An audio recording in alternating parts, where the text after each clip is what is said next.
Well, welcome back to Transformation Decoded, where we tell it like it really is, the authentic story of women growing, transforming, and becoming yet the best that they have been. Today's topic is about training bras. Well, not entirely, but stick around and you'll find out what we are going to train. Okay, cut. Now. All right, we'll begin now. All right, well, thanks again for staying with us. Like I said, today we're talking about training bras, training wheels. When is it time to take them both off? This conversation was inspired by something that came up during a mastermind conversation recently where we were all talking about the number of apps and programs and subscriptions that we are following and feeling sometimes a little bit of a failure because we're not keeping up with all of the things that we've subscribed to. So today with me are my co-creators and co-founders and cohorts, Lee Woodward from Woman in Disguise and Jackie Ulmer of Street Smart Wealth Academy. And I'd like to open up a conversation. Lee, can you bring us to how we started the conversation about training bras? Yeah, and it's funny because this week my Apple Watch broke. So I have this nice little uh, in between little Timex thing going on. But what I realize is that I use my Apple Watch when I go for my walks and I track all my workouts on it, which then feeds my workouts to my phone, which then tells me how I'm doing against my activity rings, my move ring, and all this stuff. And so I don't have my Apple Watch and I don't walk with my phone or exercise with my phone. And I realized that I got this total sensation that even though I walked, even though I know I did the walk, that somehow it's like it doesn't count Yeah. because my watch didn't capture it. So I shared with you guys, like, wow, like when does something that is like a training, okay, this is training me to pay attention, kind of helping me get out and do my exercise, move my body.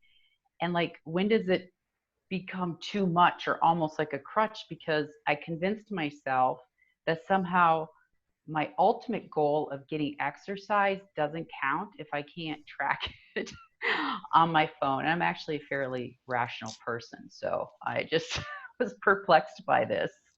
You know, I think, and the three of us all recounted stories of when our activity wasn't recorded and how we were panicking on how we could justify that to the app god that we really did do it, right?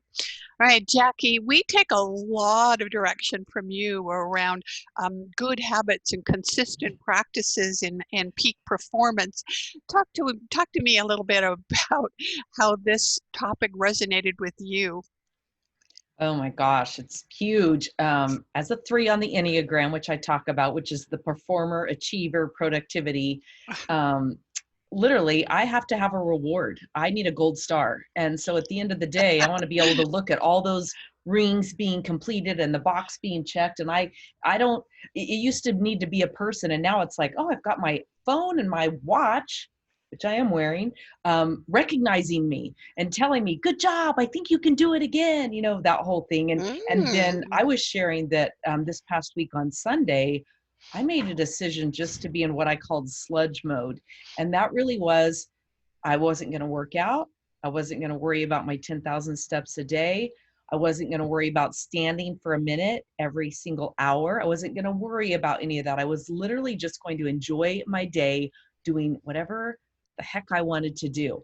And I did that. But of course, my watch kept reminding me, oh, your rings aren't nearly as complete. Oh, you haven't done this. And I just really had to decide to let it go. And so it is a great discussion point. It's like, you ask the question, when do we decide or when do we let it go? It is when we decide. We control our thoughts, and it's just a thought.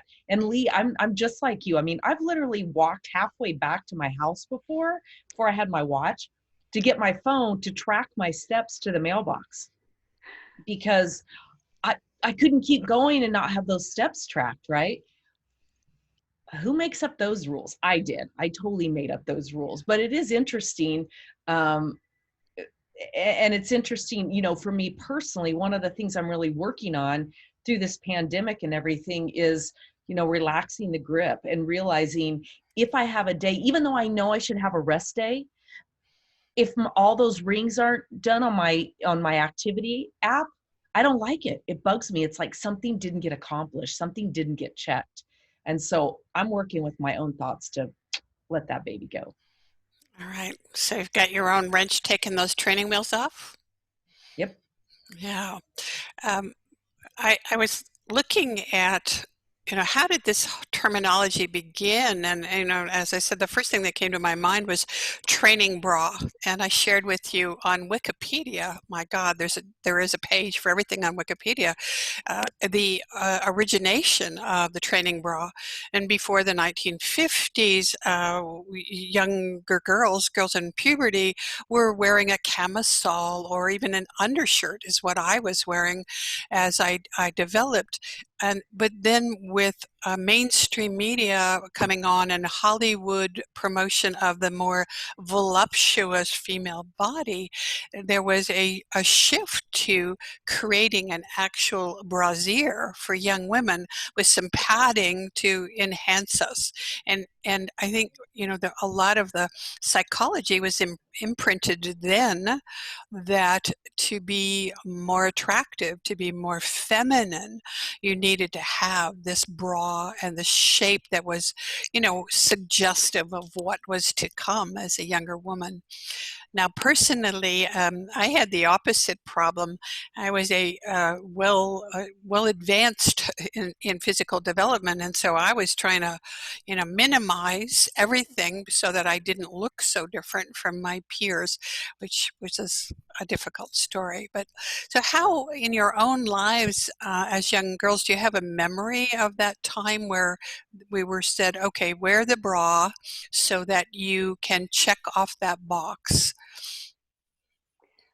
You know, Isabel, what came to mind with me when you sent that little clip was Dear God, It's Me, Margaret, with Judy Bloom book, which, I mean, I don't know. I mean, I grew up on Judy Bloom books, Yeah. but where there's the one part where she convinces herself that if she does the we We must must. Yes, it increase is our our bust, you bust. know. Yeah. And so I mean, I think, you know, that was always really, that resonated with me. It's like, oh yeah, we want that. But I think it's kind of like what Jackie said, it ends up like what we set our mind to, we end up training ourselves or putting these belief systems in place that it seems fairly harmless, I guess. And then the next thing you know, you're like, it's taken over and you kind of lose sight of it. But yeah, that brought back a great memory of Judy Bloom, and I I can now loved remember her. how to, we must increase our Yep. bust. Yeah. But then it also brought back those memories of, yeah, of going, oh my gosh, my body's not right. It's not, you know, fitting in, or it's not supposed to. It's supposed to look different. So I'll Yeah. stick with the Judy Bloom memory. That one serves me better. All right. Is that how we got to be so, you know, obsessed by getting on the scale all the time and knowing how many pounds we wore? Is this all part of that sort of where we're training ourselves, or we have been trained to measure things and as a sign of that success or that's good enough? Jackie, what do you think about that?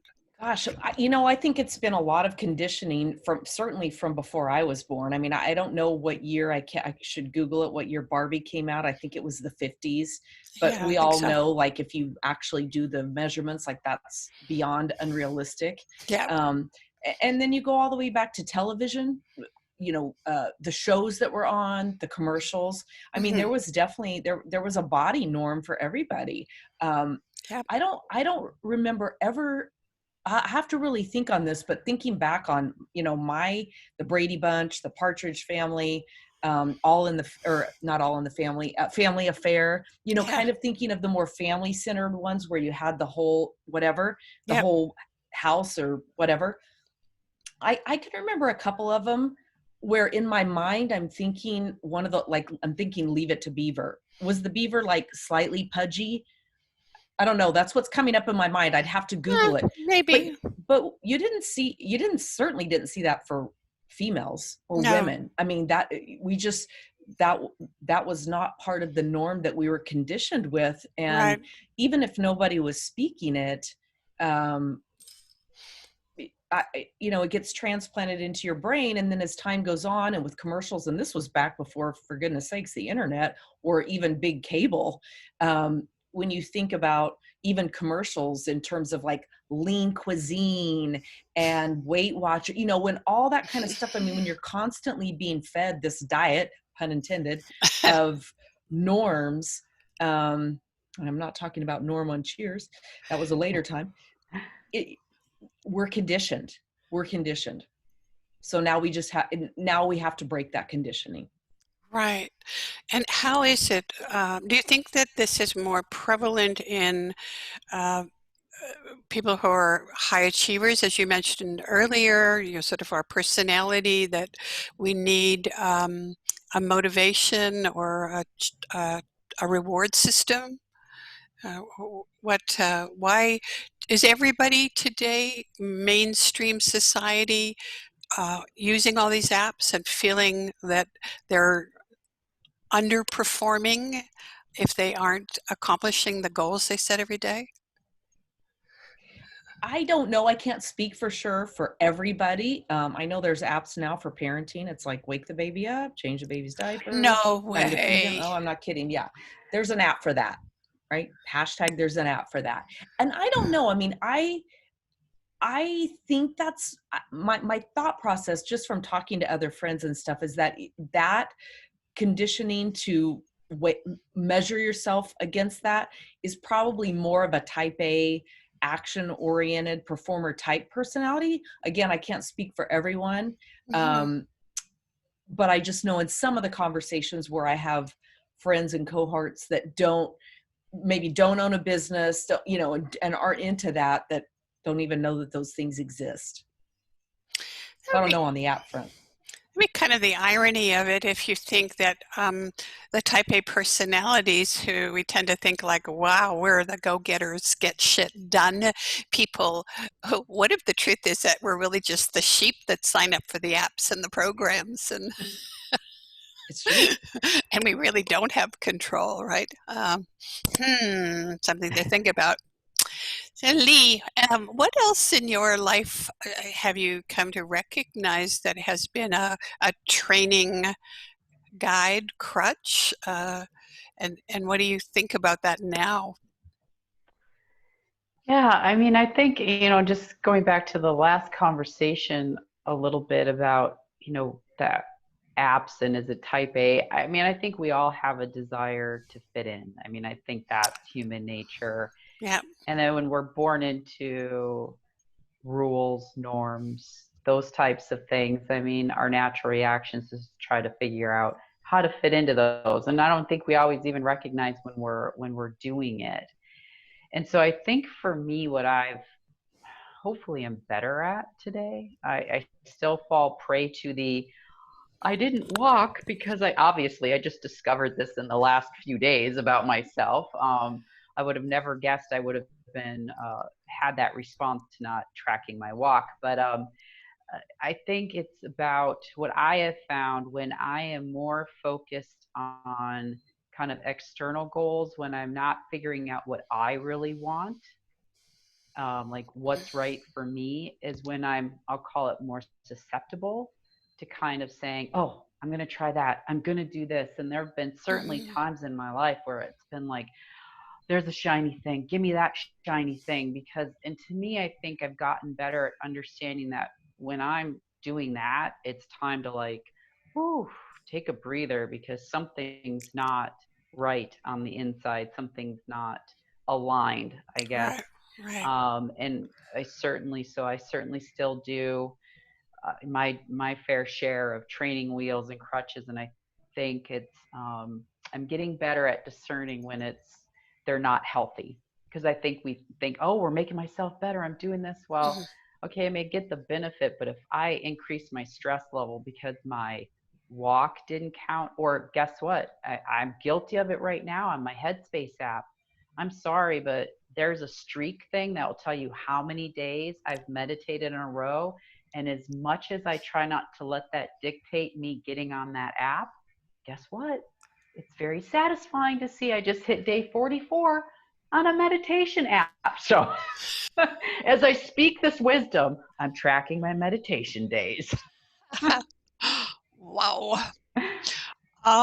We are all self-confessed book addicts and podcast addicts and program addicts. What are your thoughts about when that becomes a crutch? I think Jackie, you recently made a decision. Did make a decision after I'm at $5,770 in less than 4 years that I've saved by using my library. That tells you something. So yeah, I did after, all these books and tapes and stuff. It's like, and I read the absolute best quote today, and it is validation is for parking. Oh, And I loved that because it really fit in with this whole thing in terms of why we do so many things that we do. We're even with self-help, we're looking for some type of validation, some type of confirmation, something outside of ourselves to tell us this is what you should be doing. Right, Lee? Don't shit on yourself. This is what you should be doing, and this is why, and this will make you better, and this whatever. And ultimately, I think that there is a lot of value at times in seeking out different things because we don't know what we don't know, and we're told what to think and when to think most often, but we're hardly ever taught how to think, how to think intentionally. So I think that there's some really good that can come from that. But at some point it does take going, you know what? I know what I need to know.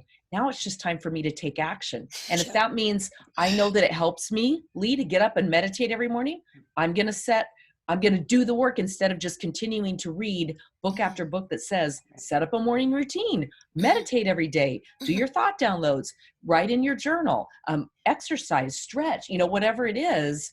We know really and truly, by this age anyway, we know what needs to be done. Now it's just a matter of doing that and not looking for that external validation.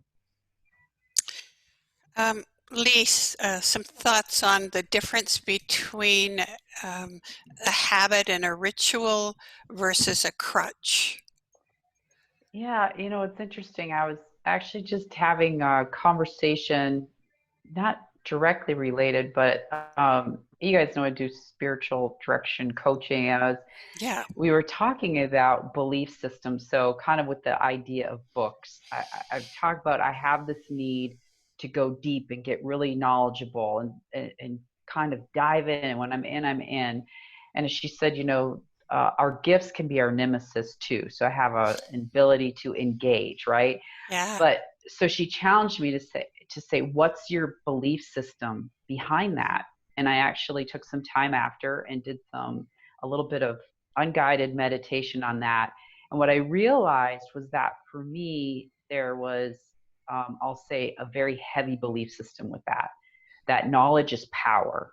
And that by knowing more than someone next to me, or on a topic, if needed, I can crush them. I mean, I say that because that's the energy of that belief system for me. So when I actually looked at that, wow, now I still value knowledge, we use this, what if I were grounded in love? What would that belief system look like? And it changed it. I like knowledge because it allows me to connect with more people, be able to have a better understanding, have compassion, have empathy. So I think for me, what it's like to take it down that layer and say, what belief system is driving my desire to do that? And if it's my knowledge is a way to connect with the world, that's great. But if it's with my knowledge, I can crush you, that's when I have to say, like, whoa, that's not, I don't want to feed that. So that's kind of where I'm playing with right now to say, how do I know about whether this gift in this belief system is friend or foe, I guess. Really powerful to have that awareness about ourselves and the very fine distinction between the good and the damaging aspects of those opportunities. So, in closing, Jackie, some thoughts on when is training enough? When to take the wheels off? Well, I think the best thing that you can do is learn a little, be in action, teach a little. Learn a little, be in action, teach a little. Whatever I that like is for it. you. Yeah. So Like it. I went to an internet marketing seminar once. This was a long time ago, and I met a guy who was talking to me, and he was sharing with me that he spent over $10,000. This was probably 2008, 2010. It was before a lot of the really big ticket stuff, but he was telling me that he had spent over $10,000 on his internet marketing education. And I said to him, "Wow, well, what all have you done with that? And what are you here looking to learn?" And he was like, "Nothing. I haven't done anything with it." I'm like, "You don't have a blog up? You don't have an email list?" Like, he didn't have any of the things. And he was like, "No." And I told him, I said, "Just promise me one thing. Please keep your credit card in your pocket this weekend. Go home, get out that stuff, and get into action." And that was really a great lesson for me. And that I don't know why, maybe it's because I'm cheap, but that's one thing that I learned really early on. When I took my business online, I would buy a program, I would study it, and I would implement it. And then I didn't move on until I got that done and up and running. And I will say it was easier then. There were fewer bright, shiny objects, and there was less of a thought that, oh, maybe this program isn't enough, that one is. So I think really and truly, it's like, figure out what your goal is, write out what you think you need to know to get there, get the training, the learning, whatever that you need, and implement something. Every day, be somewhat in implementation mode. Really good advice. Lee. Yeah, I think,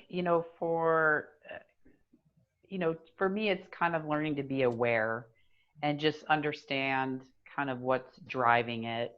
And, I'll continue to ask myself the question, should I be so happy when I see my run streak in my meditation app? And I think as long as we're aware of that stuff and we consciously choose to do it, then, it's kind of like, yeah, I'm making these choices. I think it's when I go in kind of unconscious monkey mind, it's when I typically start to feel like I'm flailing a little bit more. Yeah. So, the training wheels are there, and that's the only reason I'm not falling over, because I'm all over the place. And so that's where I would just kind of make it, as long as we know why we're doing what we're doing, I think that's the starting point to kind of knowing if it makes sense or not for us.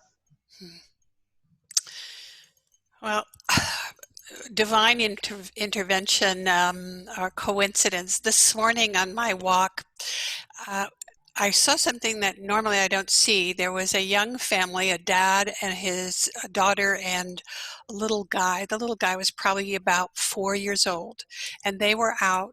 Dad was walking beside son, holding the seat of the bicycle, and the bicycle had training wheels on. And the daughter, who might have been about 10, of course, she was independently riding, and so father was valiantly running to keep up and just steady. He wasn't pushing his son's bike, but he was keeping it steady. And I thought, well, how cool is that? Because today I'm going to be talking to the two people who have been kind of running beside me, holding my bike up for the last little while so that I didn't wobble and fall off and skin my knees. So I think for me, that's the value of choosing your training wheels, is for me a metaphor of choosing my mastermind partners like the two of you, the circle of influence that I choose around me for helping me to be able to pedal independently and safely and joyfully on whatever it is that I'm doing next. And because you do know, I'm always about what's next, because I am the author of Who Am I Now? And we continue to evolve as women together.